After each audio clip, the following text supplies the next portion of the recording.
Sensei is a Japanese word that means teacher, and I teach Isshin-ryu Karate for the Recreation Department of Bethel Park at Bethel Park Community Center. I've been in Isshin-ryu Karate for over half a century, and it's been my observation the violence is always emphasized, but the better virtues of karate is seldom seen. In this series, my purpose is to acquaint you, the viewer, with the benefits of martial arts training in general and Isshin-ryu Karate specifically. So whether you're a martial artist already, or whether you're a person who's thought of taking martial arts, or if you're someone with no interest whatsoever in martial arts, I think you'll find this program to be of benefit to you. My name is Chuck Wallace, but my students call me Sensei.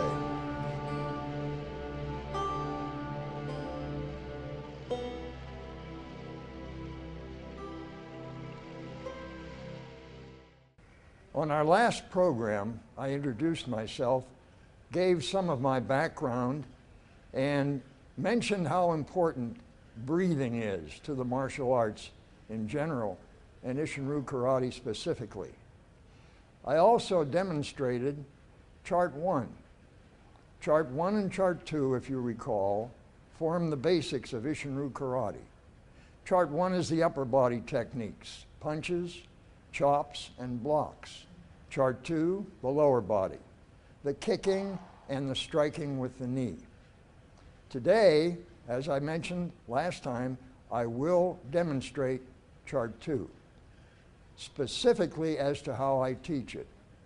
Chart 2 being the kicks and the strikes with the knee.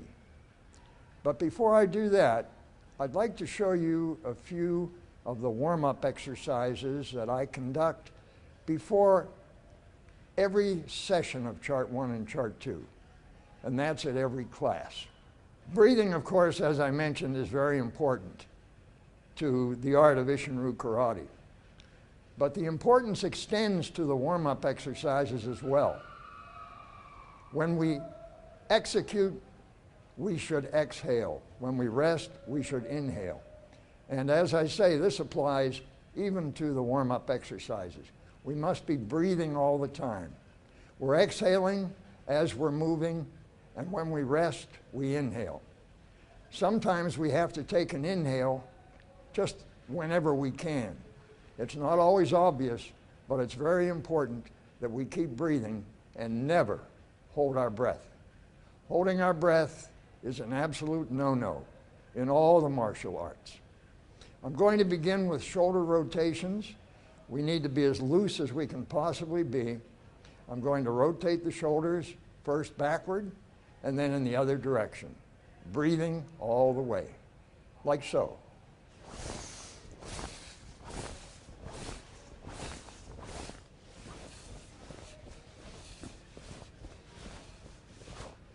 Then we have an exercise where we stand with our feet shoulder width apart, raise the hand above the head with the other hand on the hip, and stretch twice. First to one side, switch hands, stretch twice to the other. We're using the muscles of the waist, and they're very important in our techniques of Isshin-ryu. As such, 2, 1, 2, 1, 2, 1, 2, from the waist, 1, 2. Next, we step out wide, feet flat, back straight, stretch twice. Stepping out first to the side, stretch, stretch. Front, stretch, stretch. Front, stretch, stretch, and back. Deep knee bends are next. We stand with our feet together and our knees together. As we go down, we inhale, and as we come up, we exhale. As we come up, the heels come up off the floor. Begin.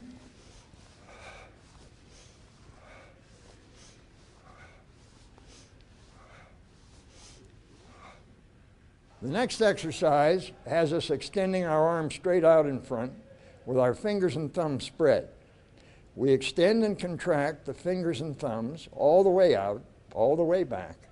It's a great exercise to strengthen the fingers, the wrists, and the forearms.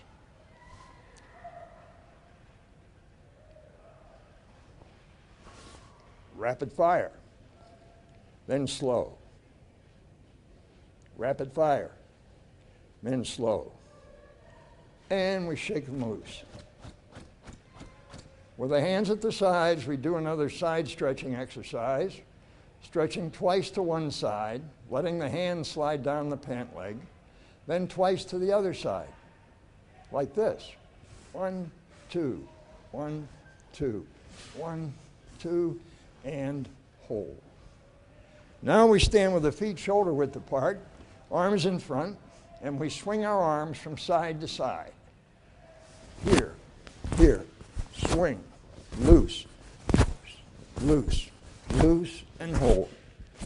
And last, we do an exercise that has to do with coordination and retraction. One hand goes behind the neck, while the other hand is in the middle of the back.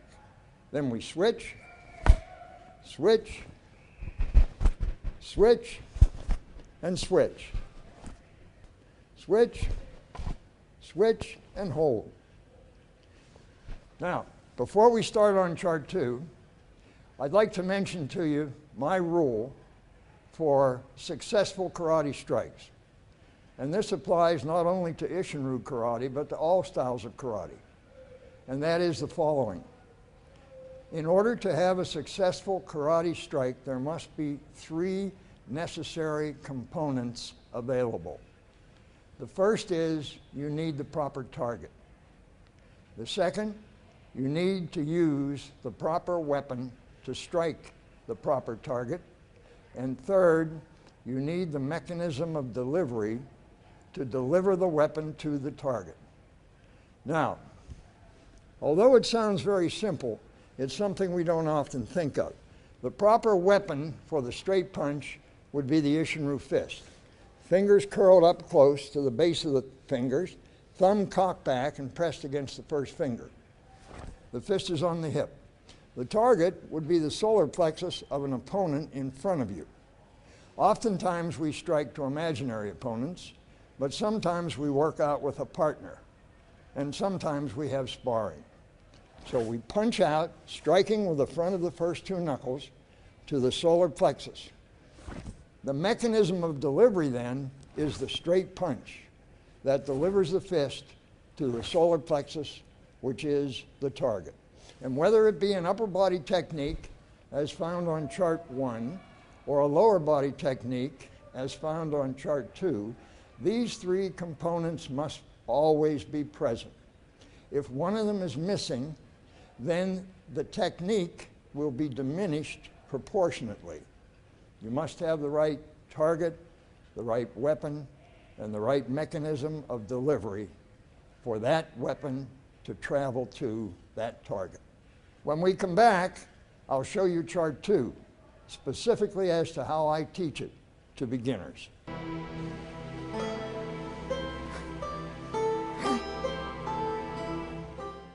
Hey, ladies, if you're looking for something to do, come out to the Bethel Park Public Library's Purse Bash on Friday, November 20th at the Community Center. Tickets for the event are $25 a piece. What is a Purse Bash? We draw for a designer bag every 15 minutes.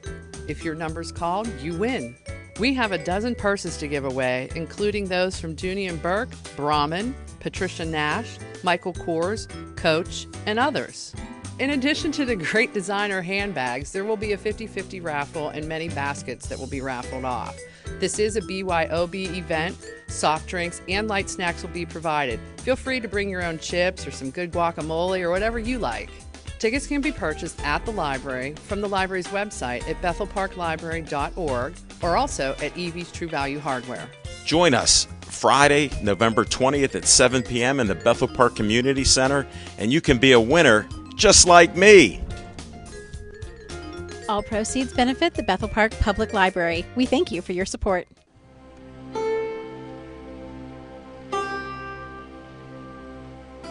In the beginning, when I teach chart 2, it's necessary to have the student support themselves by holding onto a chair. Balance is difficult because we're only standing on one leg when we do kicks. So I have them stand in what we call the saison position, and I demonstrated this stance when I did chart 1 last time. We stand in this position, we shift the weight and bring the back knee up, point to the target, which is the groin of the attacker. The kick goes out, the kick comes back, and it sets back down in saison. We shift the weight and lift the knee, the foot's hanging down, the kick goes out, it comes back, and we set back down.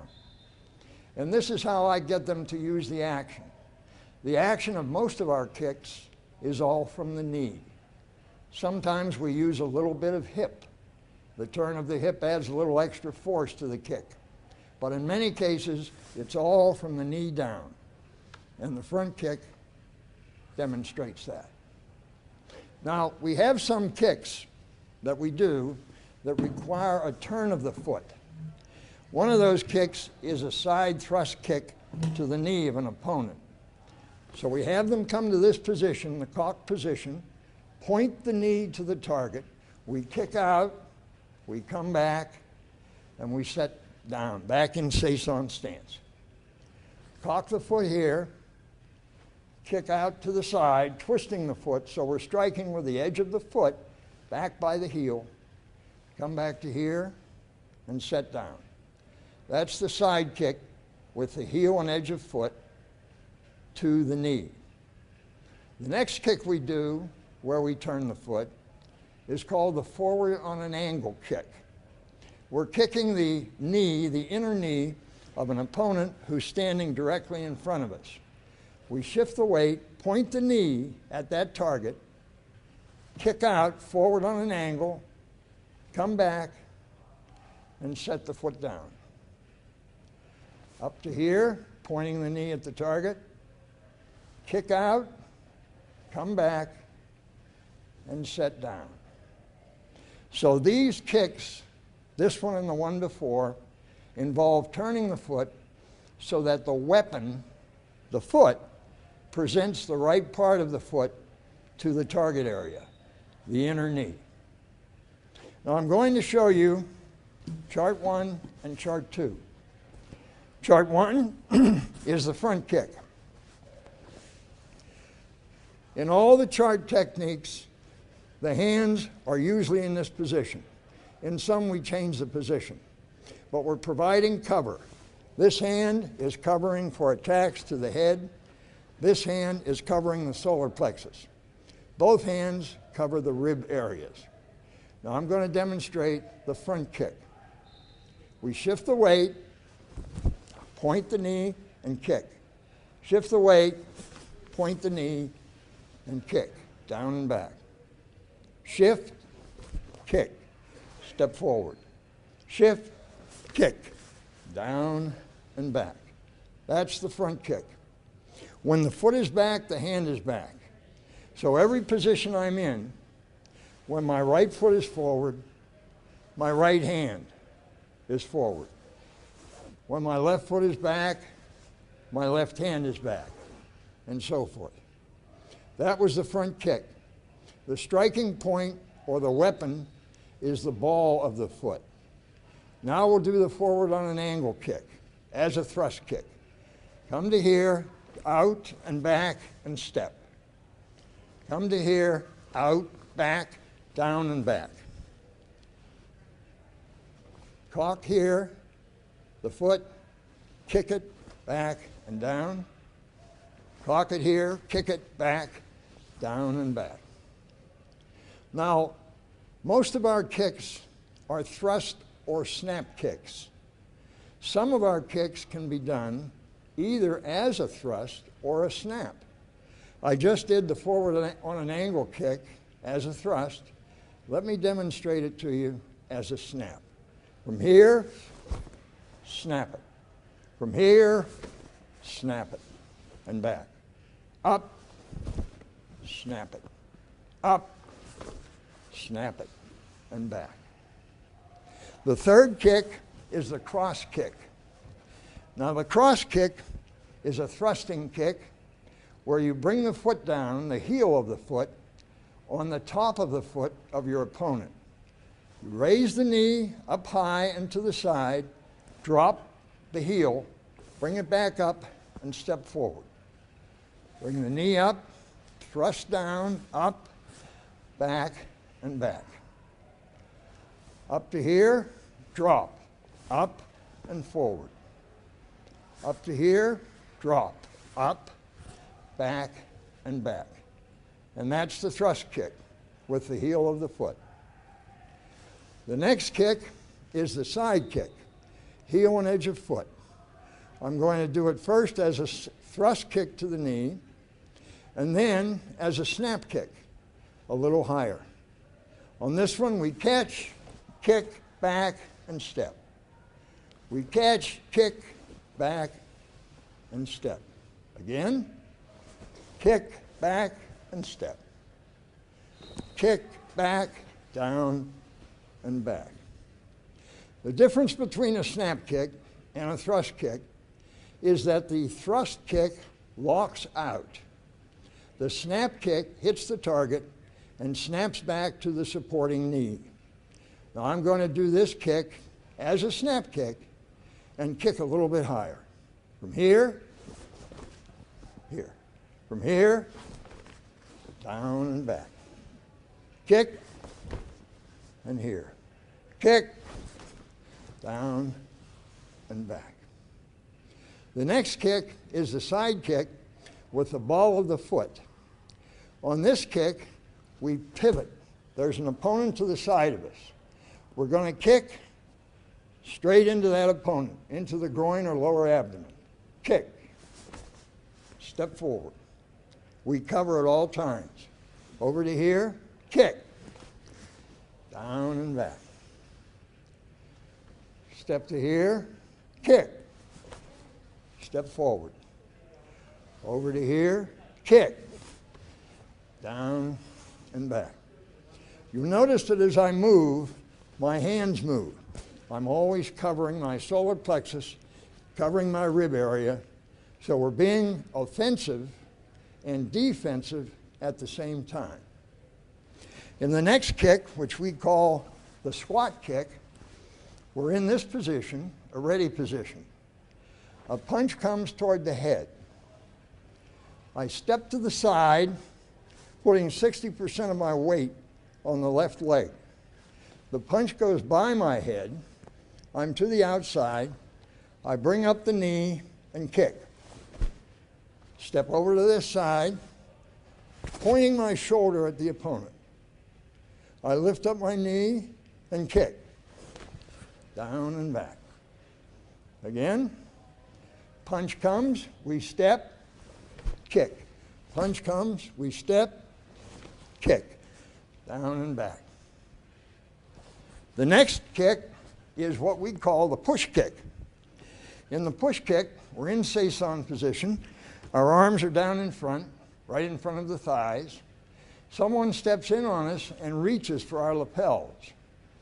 We circle our arms and grab, holding his sleeves. We bring up our right foot, knee nice and high, kick, and step forward. Circle and grab, kick, down and back. From here, circle and grab, kick, forward. Circle and grab, kick, down and back. The next kick isn't a kick at all. It's a strike with the knee. Now the elbow and the knee are the two close-in weapons. For close encounters, which is what most self-defense situations are, the knee is very effective.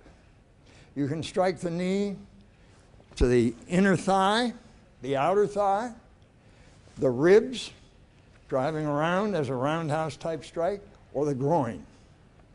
This kick primarily is targeted to the groin. One hand is out in front at groin level, acting as the target that you're going to strike. We bring the knee up crisply and strike the target. Step forward, switch hands. Other side, down and back. Again, strike. Step forward, and switch hands. Strike. Down and back. Now at this point, as we did in chart 1, we do breathing exercises.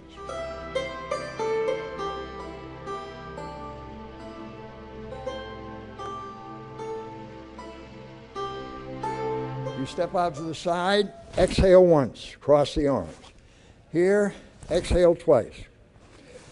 Bring the heels together, raise the arm, come up to here, down, here, and bow.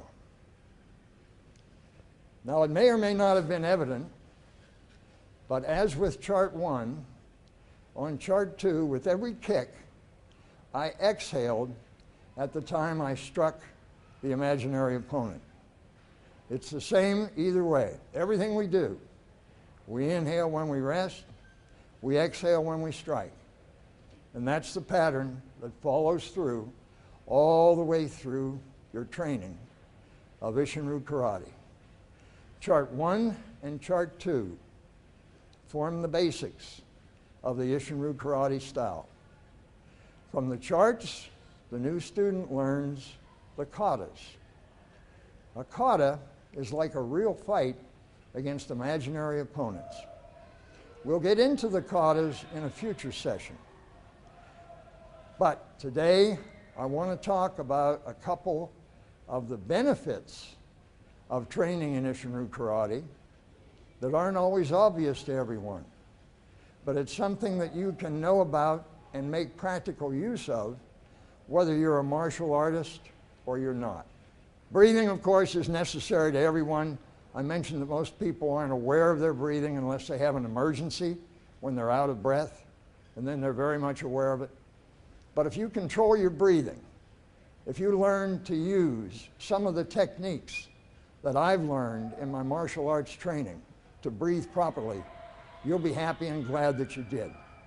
I mentioned last time that our breathing in martial arts is from the belly breathing. It's more beneficial because you can take in more air. It gives you a centered feeling. Your center of balance is down low when your lungs are full and you're moving from this area here. So there's that benefit to it that we all can take advantage of and use. But there are some practical benefits to proper breathing. And one of them is something that I want to share with you today because I think it's something we all can take advantage of at some point. When I was a little boy and I was out of sorts, perhaps cranky, perhaps having something bother me and very annoying to my mother would say, "Charles, take a deep breath and you'll feel better." Well, my mother had it right, but she really only had it half right. Because the deep breath in itself is not enough. To maintain or to achieve the greatest calming effect with breathing is to have a long exhale. The long exhale, which I've learned from my martial arts training and my martial arts meditation, has a calming effect, a relaxing effect, a centering effect. So you inhale perhaps at a count of 4, and you exhale perhaps at a count of 8. But whatever count you choose is a matter for you to decide. The long exhale will calm you down. It'll get you centered. As far as having a dispute with your spouse, having your boss say something to you that upsets you and makes you angry, having a driver cut you off when you're on the highway, use the long exhale. Take a regular inhale, but use a long exhale. And try, if you can, to have it emanate from your lower abdomen. The long exhale will serve you well. I promise you that. Inhale, yes. Exhale, long. Do 2 or 3 of them, whatever it takes. You'll find that you feel more calm, that you can see things better, and that you're more relaxed. Try it. I think for sure it'll work for you. Now, besides breathing, there's another benefit that we all receive from our martial arts training, and that is posture. good posture. Posture and breathing go together hand in hand. You can breathe better if your posture is good. So it's important that when you're standing, you stand straight. You'll notice when we stand in our attention position, which the Japanese call kyatsuke, our chin is tucked back, our head is pulled back, and there's a straight line. If you had a pole and you had it touching the back of my head, it would also touch the back of my spine, and it would be straight. So we want to be as straight as we can be posture-wise. If your posture is good, your internal organs have more room. It's better and easier for them to function and do the jobs that they do so well. If you slouch, it's a different matter altogether. So with posture and breathing working together, if you concentrate on both, you're going to be well ahead of the game. Now, posture for standing looks like this, but for sitting, it's very simple. You want to sit with your backside all the way back against the back of the chair. You can have your hands on your thighs, and you can have your head pulled back and straight. When you sit this way, you feel better. You'll stay awake. If I watch TV in the evening and lounge like this, I'm soon asleep. But I can sit up straight and stay alert and awake the whole time the TV show is on that I wish to see. So whether sitting or standing, good posture will serve you well. Now there are some other benefits to good posture, and one of them has to do with self-defense, and that is this. If you have good posture, you look like a person who can take care of himself or take care of herself. If you can imagine a would-be attacker watching two people walk down a dark street, one who is heads bent over, furiously using his cell phone or his iPhone, texting a good friend, not aware at all of what's going on around him, and another person walking straight and tall, walking as if he has a purpose, walking as if he had some self-respect and some self-confidence. Which one of those two would you think of attacking if you were a would-be attacker? Certainly not the one who presents the better image. For self-defense, good posture serves everyone well. And this would apply to women and men equally. Walk with good posture and don't dally. Keep your head up and your eyes straight ahead. Posture will serve you well. I want to thank you for viewing today. I think we've covered quite a bit in our two short visits. Today, of course, we did chart 2, the kicking chart and knee striking chart. Last time we did chart 1, the upper body techniques, and they form the basics of Isshin-ryu Karate. I've put a lot of emphasis on breathing because breathing is so important in the martial arts and in our everyday lives. But also, posture is something that we need to be aware of, and we need to practice the best possible posture that we're capable of. If you have a problem that prevents the kind of posture you'd like to have, just do the best you can do. And that's all that anyone can ask of anyone. I look forward to presenting some other benefits as time goes by. My plan is to show you some of my students. I teach classes at for the Recreation Department of Bethel Park. I teach them at the Community Center, and we have some nice youngsters that I think you enjoy seeing as they practice their Isshin-ryu Karate. Thank you for your attention, and I look forward to meeting with you again.